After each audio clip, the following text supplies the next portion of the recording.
Welcome to the Aerospace Executive Podcast, featuring in-depth conversations with executives, leaders, influencers, and journalists in this dynamic, high-stakes industry. Hosted by Craig Picken, founder of North Star Group, the boutique executive search firm for the aerospace industry. You'll learn how top aerospace executives are developing their people, competing for talent, overcoming challenges, and adjusting to industry trends to drive growth and profits. And now, let's join your host, Craig Picken. So welcome to the Aerospace Executive Podcast. Today we got Matt Johnson. Matt is my good friend. He's my producer of the podcast. Mm-hmm. He is an acclaimed entrepreneur, an author, and an all-around great guy. And we're going to talk about getting A players onto your team, because it's a challenge we all have. Matt, how are you? I'm doing awesome, Craig. How are you? I'm good. What's going on in San Diego today? Well, we are in the throes of June gloom. So believe it or not, I think it's the one part of the year where every part of the entire country is nicer than it is in San Diego right now. But I will persevere. California dreaming, baby. That's right. So we've got a bunch of stuff to get into. So I'm excited for this episode because I get to kind of turn the tables on you. And we're going to talk about my perspective, but we're going to talk about your perspective too. So we've got a few things to go over with regards to leadership and why you need A+ players, A+ talent, the difference between A+ talent and everybody else when it comes to actually leading and getting things done. We've got a bunch of fun stuff to get into. Yeah, no doubt. And you know, it's interesting. I had a conversation with a guy last night, and he called me up and he was talking about, you know, his son. He's a good friend of mine. He was talking about his son. And he's ADD.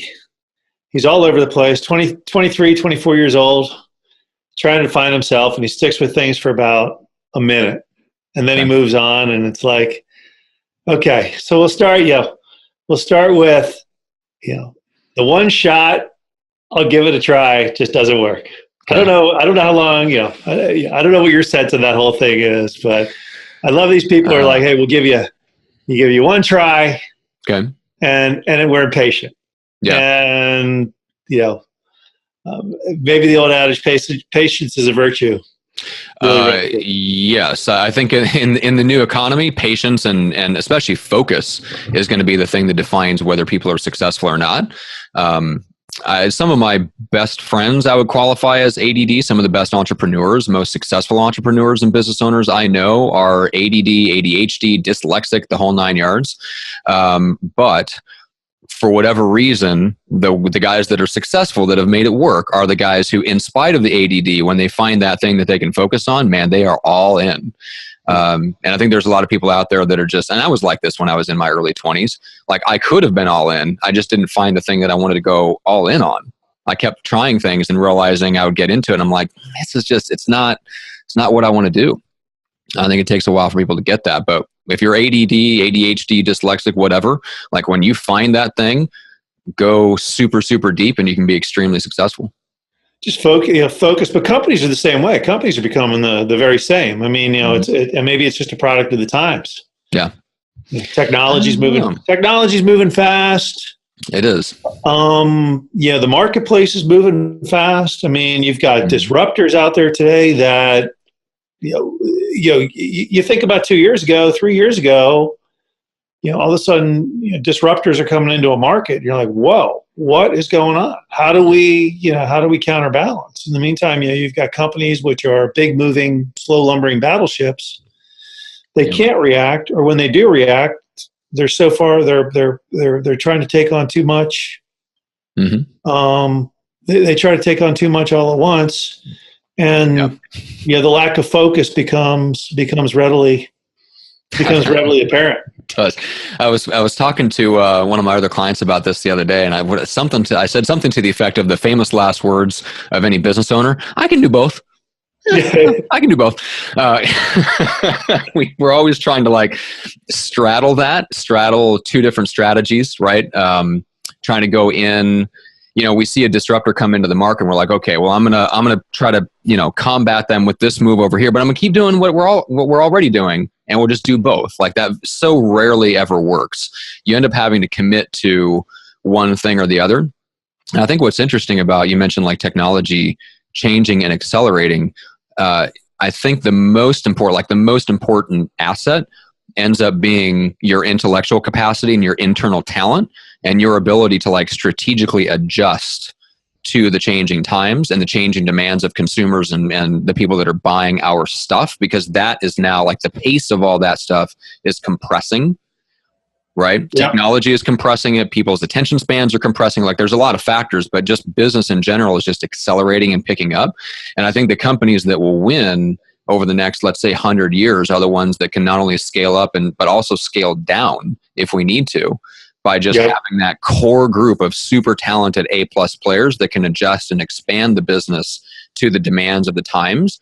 And, as new competitors come in, they have the talent to scale, like go into that fight off that competitor and then get back to the core of the business. Like all these things are extremely hard to do. They're extremely mentally taxing and they take a lot of talent. They take A+ talent. We can't have B and C players and expect them to be able to make those types of adjustments. Yeah, and it's interesting. You're not an aviation guy, so you're not reading the periodicals. But what's happening in aerospace is all the behemoth players are They're trying to consolidate. Okay. So Boeing is going, hey, look, we're leaving a lot of money on the table because we've got all these other people that are taking away our aftermarket. We've got United Technologies and Rockwell Collins, two big names in the industry. They're consolidating and saying, hey, look, we can take more. So all of a sudden now you're getting these multi-billion-dollar huge conglomerates. And I'm skeptical about the whole strategy. Maybe I'm wrong.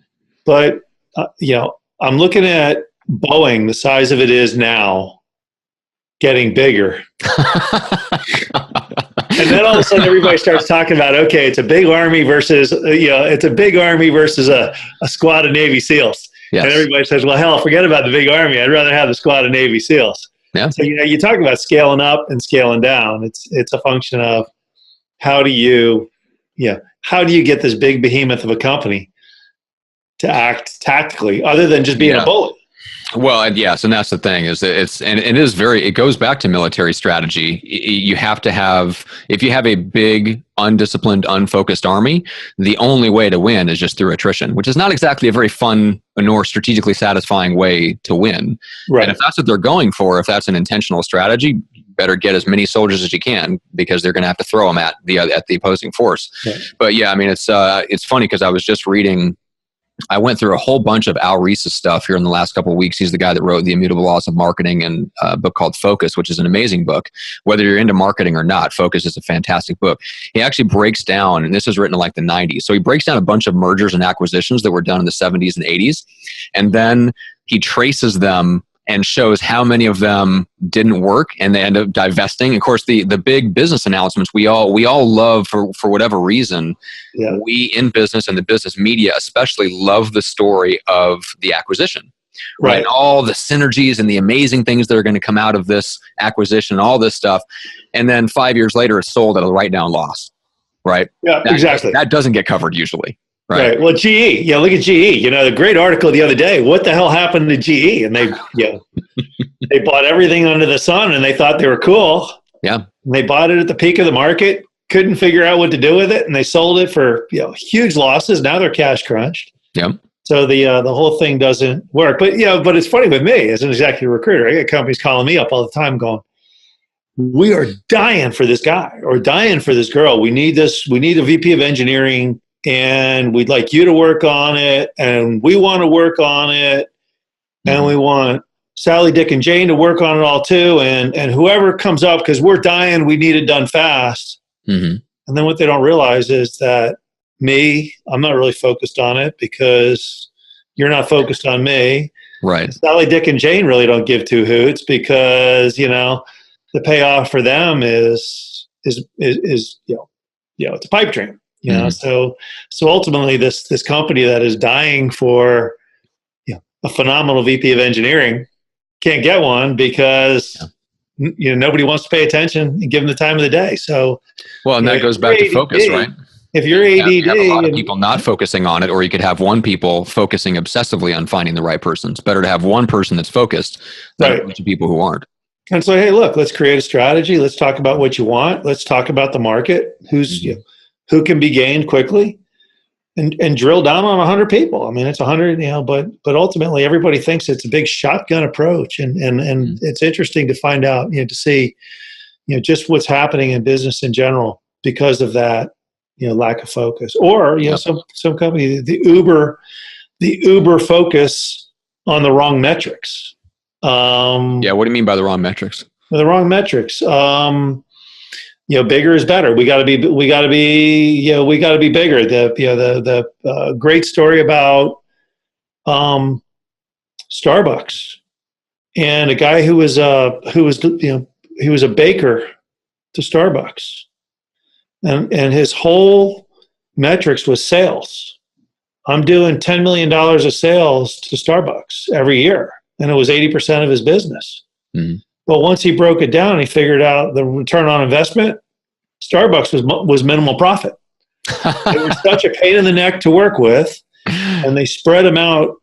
Mm-hmm. They spread them out all over the place that he couldn't.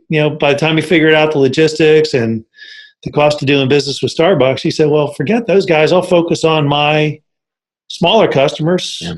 And sales went down by 80%, but his profits stayed the same. So, well, and this is going back to the mergers and acquisitions conversation. This is what I think a lot of companies, like ego, drives so many of these decisions, because obviously the bigger the top line is, the more we tend to be rewarded. Business press, people buying our books, everything to, the promotions to the board, like whatever, like everything is driven for the most part by top line. And the 80-20 rule always applies. So if you're a conglomerate and you have 10 businesses under your umbrella, chances are 8 of them aren't profitable or not, or contribute extremely little. 1 to 2 may be very profitable and carrying all of the other 7 or 8 companies under your umbrella.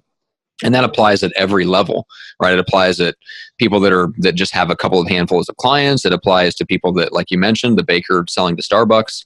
Like the 80-20 rule just seems to show up all over the place. It shows up in talent. You mentioned targeting 100 people. 80 of them are going to be a waste of time.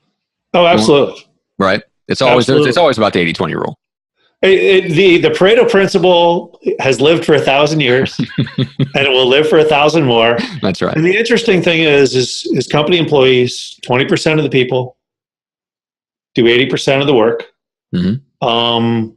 No matter who it is, but therein lies the challenge. How do you keep that 20% really happy and not brought down by the 80% who just show up at 8:00 and leave at 5? Yeah, exactly. Well, let's talk about time, because you've mentioned before that time kills deals, and this goes, it ties hand in hand with the 80-20 rule and really focusing. So if a company is focused on finding that A+ talent and filling out that 20% of their roster with people that are at that level, but if they drag their feet through the process of finding and hiring and onboarding the right person, why does that kill deals? Well, it's you work with a lot of real estate investors and real estate people, so it kind of goes like this. If I find a house or a piece of property I want a lot, and I'm willing to stroke the check for it. But the seller drags his feet. Oh, maybe I want $10 more. Oh, maybe I want an extra 30 days on close. Oh, you know what? Maybe I don't want to sell it at all. Mm-hmm. And so, you've got a buyer, you've got somebody who's hot, heavy, ready to go to do the deal, and you can't figure out what you want. So you drag it. So as a seller, you drag it out. Mm-hmm. Companies are the same way. Yeah. I can't tell you how many times, they find the 90%, what I call the 90% executive. Okay. Nobody ever finds 100% because it doesn't exist. But you find the person that fits 80 or 90% of the bill. They're enthusiastic. They're motivated. They're ready to go. Let's get the offer letter out. And then all of a sudden the company drags its feet. Oh, wow. You got to meet Joe. Yeah. Oh boy. Our chairman really wants to meet you. Oh, we got to go back to the table. We got to figure out all this stuff out. In the meantime, look, it's a hot market right now. I mean, employment, there are more jobs out there than there are people to fill them. Mm-hmm. This year alone, I've had 3 situations where an executive has had multiple offers from multiple companies. Mm-hmm. So if it's like anything, time kills deals. So in the real estate, if you drag your feet too long, the person just says, okay, I'll go find something else that I like. Maybe they find something a little less expensive that, is, equal, mm-hmm. or they find a little nicer property closer to the water. They say, hey, look, for another, 10 grand, I'll go buy that instead. So in the meantime, it's the old sales adage, time kills deals. And look, there's, you're dragging your feet, making them interview or her interview one more person, or, mm-hmm. It just doesn't, it just shows a sense of wishy-washiness. And, I don't know anybody that wants to go to work for wishy-washy. Part in that too.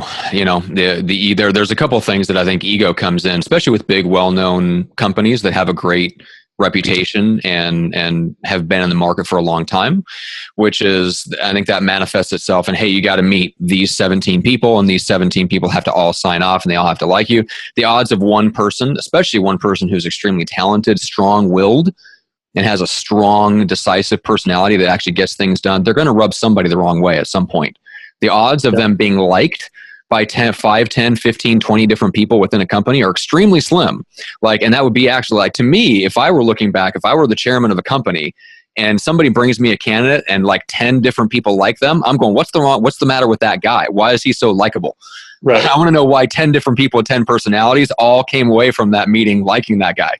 Yeah. So that's at worst, it comes down to, you think about it, you got to meet. I can't get 5 people to agree on where to go to lunch. Yes. Exactly. How am I going to get 5 people to agree on whether or not this is the right executive to hire in the role? So it ultimately comes down to, if you're like, okay, we got to have you meet 20 different people, instantaneously, that shows me an insecurity. There is a corporate insecurity. Yep. And it's like, I'm afraid to make a decision, so I'm going to have Joe help me. Right. And because I don't trust Joe, I'm going to have Sally help me with that too. And then Fred and Alex and Cindy and Mary, well, they got to get involved. Yeah. So now I've got a dozen insecure people trying to make a decision. Oh my God. And just boom, blow my head off. Yeah. Kill it now. Let's just kill it now. So ultimately it comes down to, okay, let's take it back.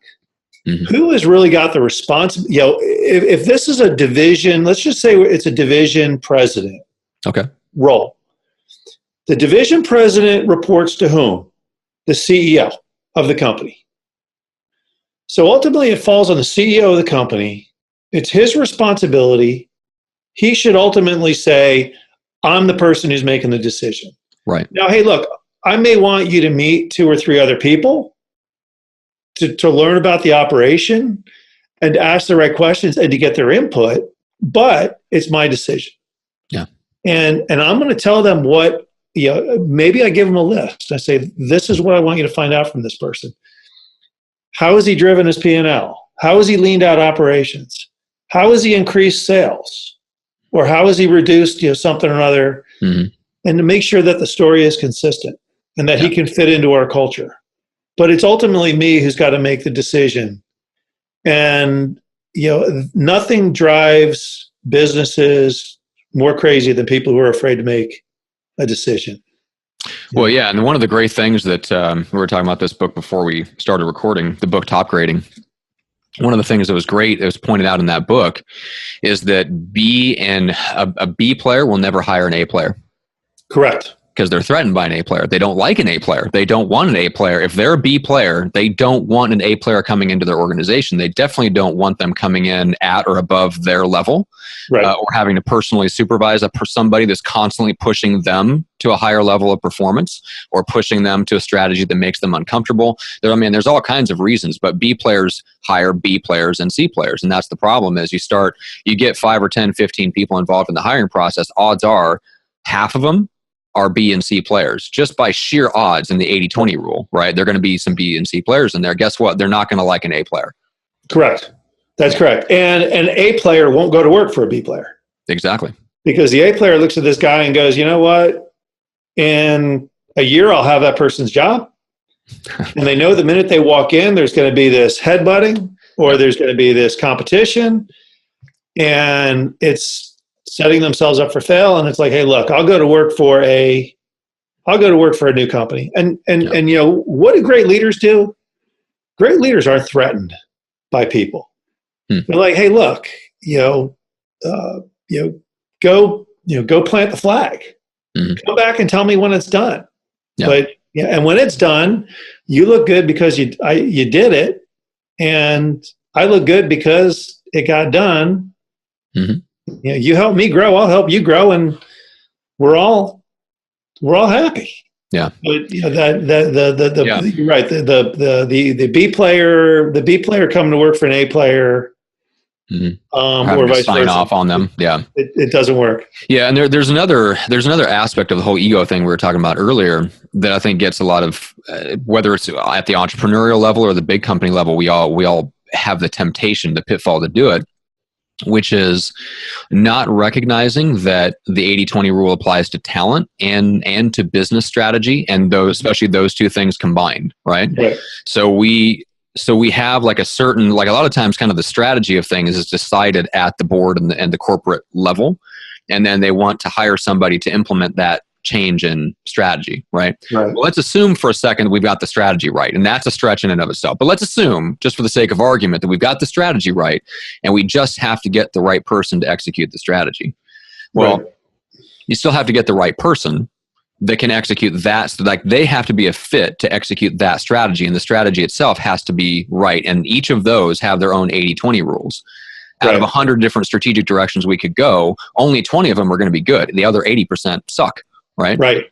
Same thing. You have to match the strategy with the talent, and the talent that we pick has to be able to execute the strategy that we are picking, or we have to hire people that can set the strategy, and that's one of their strengths, is determining and weeding out those 80% of the strategy ideas that don't work and finding the 20 that do and going all in on those 20. And I think a lot of companies that have been around for a long time look at their name, their reputation, their history and go, yeah, but it's us. Like, we'll figure it out. Like, we got it. We got this. We're all right. We just need a widget to plug into this place, and they'll produce the same result. And like we mentioned earlier, we were talking about some of the topics. You know, like they'll set a level of pay that they're willing to give for what the certain result is, with no regard for what's actually for the talent that would actually take to pull off what they want to do and what that talent would actually require to come to their company.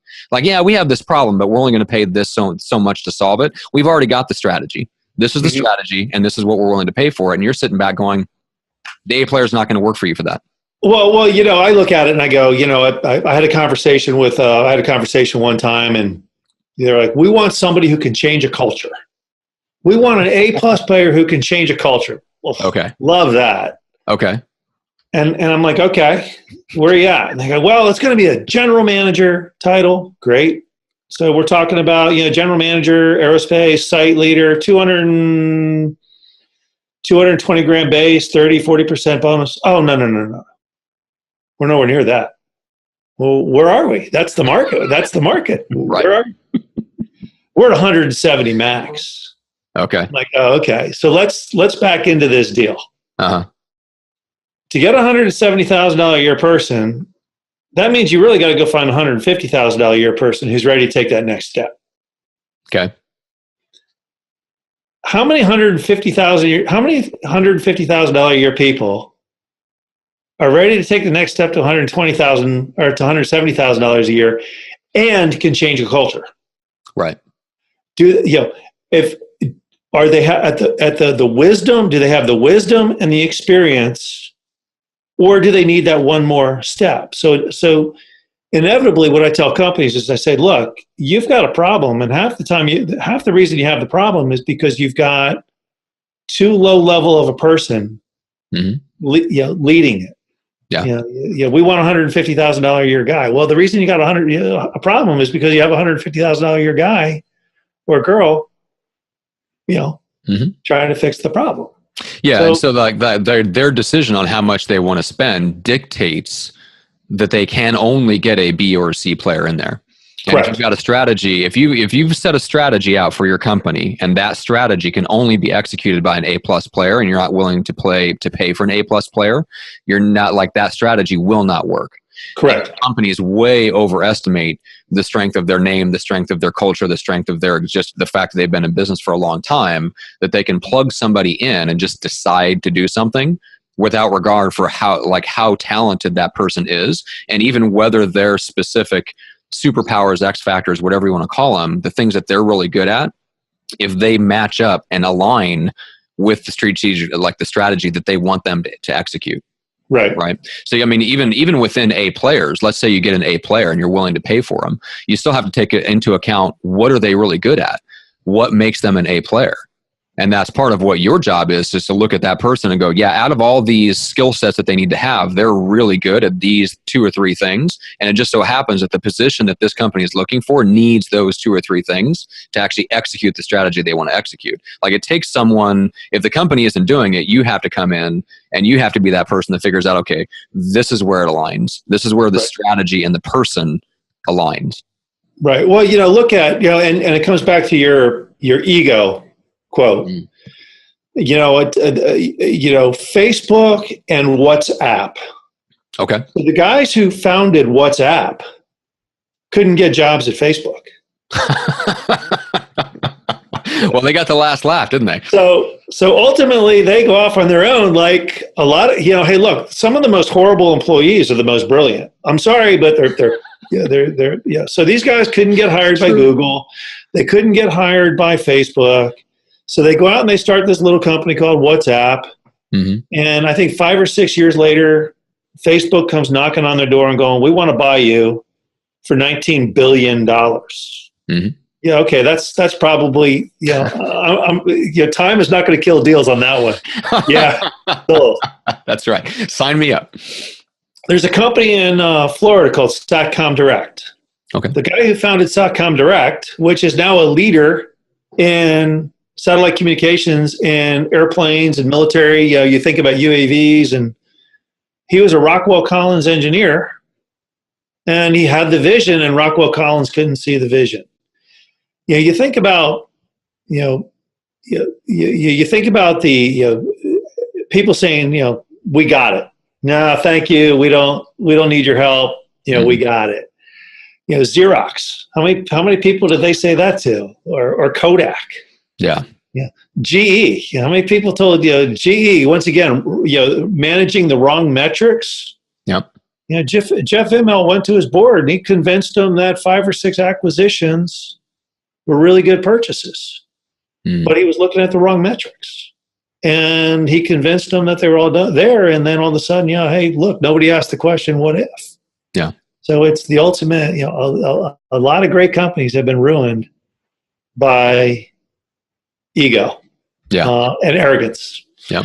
It's amazing how it shows up in huge companies, right? It's not just like, it's easier for me to see, because I'm more in the entrepreneurial wild west of like smaller businesses, smaller teams, where you're usually dealing directly with the CEO founder.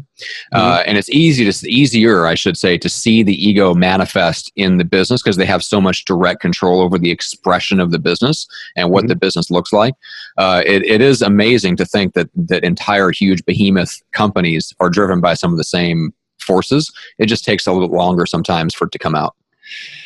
Hey, look, I'll have a good year. And after a good year, I got to have a conversation with myself. Don't get over your skis. Maybe it was, there's this thing called luck, skill, and market forces, and they all balance. Right. Hey, look, everybody, you're just not that good. Yeah. Let's not get too big for our britches here. Let's not. Exactly. Okay. I like that. You got to keep yourself grounded sometimes. So, from a personal perspective, it's like, okay, I'm the man. Well, no, I'm really not. I think there's this old, I can't remember where I heard this, but apparently some of the some of the emperors in ancient Rome, and maybe it even goes back to Greece, they would ride in on the chariot after victory, like returning victorious from battle, and they'd have an attendant in the chariot with them, that as they're going down the streets and people are throwing roses and olive branches, and that like they're just worshiping them basically because they're the returning hero god, they would have an attendant just whispering into their ear, all glory is fleeting. All glory is fleeting. such a great anecdote. Like we need like the head of GE needs that guy just hanging around whispering. It's like great. So what? It's like the ultimate sales thing. Okay, so what are you going to do for me tomorrow? Yes, exactly. You stuck your tail. You're like, yeah. All right. Well, let's finish out with this. We talked about how timing can kill deals, wishy-washy. Forcing A players into a funnel where they have to talk to a bunch of B and C players and potentially even work for them. All very, very bad things for attracting the right people. Let's talk about getting to the very end of the process. And you've got this A player lined up. You've got them teed up. They're excited. They're ready. And then you come back and the company wants to make them a lowball offer. Not because they can't afford it, not because it's not in their budget, just because they want to try to see what they can get. So how does that play out, and why is that such a bad thing? Well, look, I've seen lowball offers negotiated out, and you go, hey, look, it's no, they're just save it. Flat no. I'm not even going to. I'm not even. It's like, hey, look, it's like anything, real estate or whatever. I don't know. Unless someone's desperate, a lowball offer won't work. And then, quite frankly, if they're desperate and they're willing to jump on a lowball offer, is that really the person you want anyway? Right. So, look, at the end of the day, it comes down to upfront conversations are easy to have. What is it going to take to get this person on board? Mm-hmm. And, what is that going to look like? A, B, C, or D. And the 99% of the time, it's kind of like in a negotiation. He who talks first loses. That's, Yep. What do you need? Oh, $200,000 sounds good to me. Sold. Oh my gosh, how much money to leave on the table? Yeah, exactly. Where do you think you're at? You're like, hey, look, we're at 20. Well, no. Lowball offers are just dumb. Yeah. And once again, it shows a lack of. I think it shows a lack of. Not lack of integrity with a company when they throw a lowball offer, but a lack of security. And they don't really understand the value and the benefit. Hey, look, it's some jobs are $20, $30 an hour jobs. They will always be 20 because you just look. It's a you keep the trains running on time. It's a guy in a project. Yeah, you keep the trains running on time. But to find that person who's going to make a difference, what's it worth? Is that $50,000? Is that $50,000 more that you're going to have to pay them? If you're $1 billion company, you got to pay a VP $50,000 more than you really want to. Is it going to make a big difference in your life? No. Does it buy a lot of loyalty and aggressiveness from them? Yeah. If he delivers $10 million more to the bottom line, what's that $50,000 look like to you? Yeah. Nothing. Yeah. So. Yeah, and I think that's part of it. Is just it's recognizing that the individual within the organization actually does have that much power, and the incremental difference that it takes to attract an A player versus a B player, you get exponentially better results from the A player. You don't just get incrementally better. And I think that's really that's what a lot of people, whether they're in business or not, really have a hard time wrapping their brain around that idea, that the difference between an A player and a B player isn't 20% better. It's 100, it's 500, it's 1,000% better. They just produce that much more better results.